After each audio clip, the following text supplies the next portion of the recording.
Mas pinasarap at mas pinalaki na Chicken Joy na McDo. At kahit di ka na raw mag-extra rice, sa laki ng serving, mabubusog ka na. Tapos papartneran mo pa ng malamig na Coke float nila. Satisfying craving ka talaga. Kaya kung chicken lover ka, nako, perfect na perfect sa'yo to. Eto na yung sign para mag-McDo ka ulit. Yon mga ka-all goods, kumusta kayo? No? For today's video nga, samahan nyo naman akong pumood trip dito sa McDo. May nasagap kasi akong balita mga ka-all goods na mas pinalaki daw yung chicken ng McDo. Siyempre, hindi natin palalagpasin yan. Aalamin natin kung totoo ba talaga. Tara, samahan nyo ako, isi-share ko sa inyo at ililibre ko na rin kayo, char. And bali pagdating ko ngayon, umorder na nga ako kasi gutom na ako. Sabi nila, kapag natikman mo daw yung malaking chicken nila, ililipad ka daw sa sarap kasi magkakapakpak ka daw.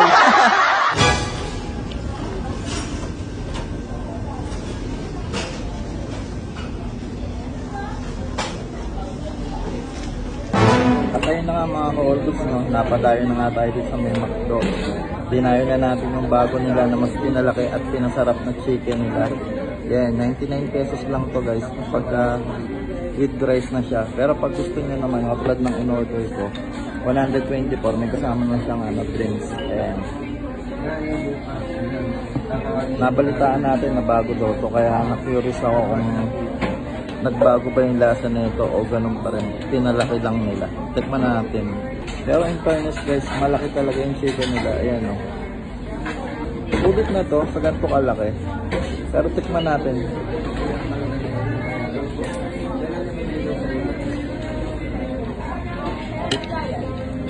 Sausaw natin sa gravy.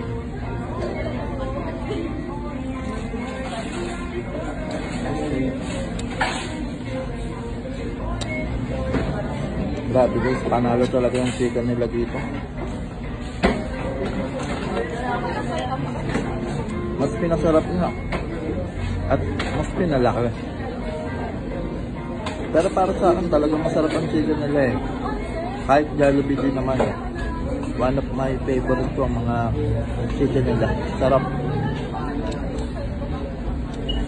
At crispy pa na makakain mo.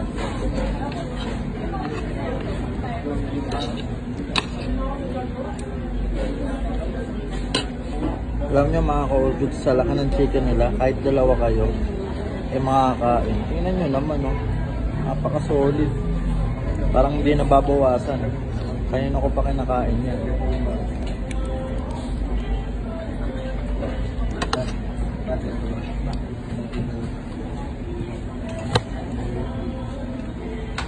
Napadaan lang ako dito eh. Napafood trip tuloy ako.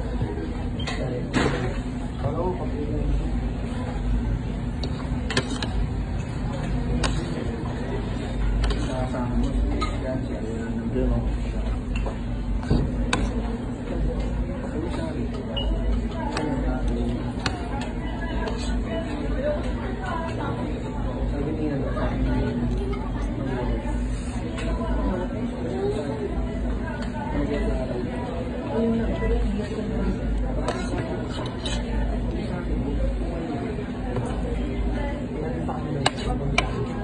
Sarap. Saka yung chicken nila guys, mayaman. Ayan o. Laman talaga.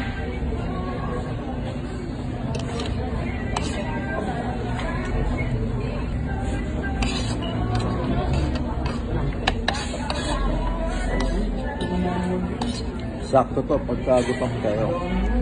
Napaka-solid na ito. Sulit na to. Solve kayo dito, panalo kayo dito.